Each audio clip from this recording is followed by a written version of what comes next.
GCMS గోడౌన్లో సుమారు 15 లక్షల రూపాయల విలువ చేసే 500 క్వింటాల నరమామిడి చెక్క దగ్ధమైనట్లు జీసీఎంఎస్ డిఎం నరేంద్ర తెలియజేశారు. పార్వతీపురం మన్యం జిల్లా కురుపాం మండలం జీసీఎంఎస్ అటవీ ఉత్పత్తుల గోడౌన్ ఫైర్ అయిన విషయం తెలిసిందే.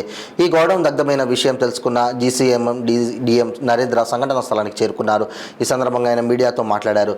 మొడెంఖల్ జీసీఎంఎస్ ద్వారా నిర్వహిస్తున్న అటవీ ఉత్పత్తుల నిల్వ గోడౌన్కు అగ్ని ఆహుతైనట్లు డిఎం తెలిపారు. ఈ గోడౌన్లో నరమామిడి చెక్క అటవీ ఉత్పత్తుల నిల్వ చేస్తున్నామని ఆయన తెలిపారు. ఈ అగ్నికి ఆవుతైన ఈ చెక్క సుమారు 500 క్వింటాలు ఉంటుందని, దీని విలువ 15 లక్షల వరకు ఉండవచ్చని డిఎం తెలిపారు. ఫైర్ సిబ్బంది వచ్చి మంటలను అదుపు చేసే ప్రయత్నం చేస్తున్నారని అన్నారు. మంటలను అదుపు చేయడానికి ఈ గోడౌన్ను పాక్షికంగా కూలదోసినట్లు ఆయన చెప్పారు. ఈ గోడౌన్ ఫైర్కు గల కారణాలను అగ్నిమాపక సిబ్బంది పరిశీలిస్తున్నారని, ఇంకా పూర్తి విషయాలు తెలియరాలేదని ఎండి నరేంద్ర తెలిపారు.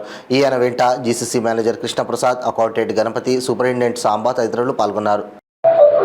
సుమారు 2 గంటల 45 నిమిషాలు 3 గంటల మధ్యన మా జీసీసీ ఎంఎస్సీ గుడాన్ అంటే అటవీ ఉత్పత్తుల తలక గుడాన్ అనమాట అగ్నికి ఆహుతి అయ్యడం జరిగింది.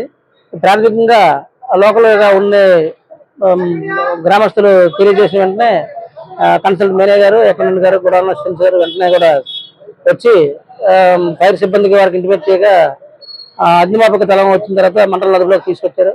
కాకపోతే అన్ఫార్చునేట్లీ బ్యాడ్ లక్ ఏంటంటే ఈ నరమామిడి చెక్క అనేది గత 2 సంవత్సరాలుగా కొనుగోలు చేసుకున్నటువంటి మన గిరిజనుల దగ్గర ఉన్నటువంటి కొన్ని స్టాకు బాగా డ్రై అవడం కారణం చేతనమాట మంటల అదుపులోకి తీసుకొని రాలేకపోవడం జరిగింది. కాకపోతే స్టిల్ ఇప్పటికీ కూడా ఇంకా మంటల అదుపులోకి రాలేదు. ఫైర్ సిబ్బంది కూడా కంప్లీట్ గా వాళ్ళ సాయశక్తిగా ప్రయత్నం చేస్తున్నారు. గుణం కూడా పాక్షికంగా కొంత డిస్మాంటిల్ కూడా చేయడం జరిగింది. సుమారు 500 క్వింటాల నరమామిడి చెక్క అందులో అప్రాక్సిమేట్ గా ఉందని చెప్పేసి అంతనా. దాని విలువ సుమారు 15 నుంచి 16 లక్షల వరకు ఉంటుంది. ప్రస్తుతం పై అధికారుల వరకు విన్నవించాం.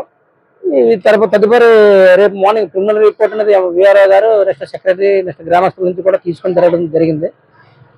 తదుపరి మార్నింగ్ మనం పోలీసు వారు కానీ, నెక్స్ట్ ఫైర్ సిబ్బంది కానీ ప్రాథమిక విచారణ రేపు మార్నింగ్ జరిపిన తర్వాత ఇందుకు గల కారణాలు తెలియరావాల్సి ఉంది. ప్రస్తుతానికి అయితే మనం ఏమి చెప్పలేం. మధ్యాహ్నం సుమారు 2 గంటల 45 నిమిషాలకి గ్రామస్తులందరూ ఉన్నారు. చుట్టుపక్కల డిఆర్ డిపో ఉంది. నెక్స్ట్ ఏంటంటే అంత రద్దీ ప్రాంతం చుట్టూ కూడా షాపింగ్ కాంప్లెక్స్ ఇవి మొత్తం ఉన్నవి. కాకపోతే ఏంటంటే మనం స్టాకు కొద్దిగా లాస్ అయినా సరే మొత్తం 16 లక్షల రూపాయలు స్టాకు పూర్తిగా లేకుండా ప్రాణ నష్టం. నెక్స్ట్ ఏంటంటే ఎవరికి కూడా గాయాలు గట్రా లేకుండా నెక్స్ట్ మిగతా షాప్స్కి కానీ వెనక కొండపేట అని చెప్పేసి మొత్తం వీధి ఉంది. ఆ వీధి ప్రజల వరకు కూడా ఇబ్బంది లేకుండా కూడా మంటలను అదుపు చేయడం జరుగుతుంది. ఈ సుమారు రాత్రి 9-10 గంటలకి పూర్తిగా కంట్రోల్లోకి వస్తాయని చెప్పేసి ఆశిస్తున్నాను. చూసుకుంటాను.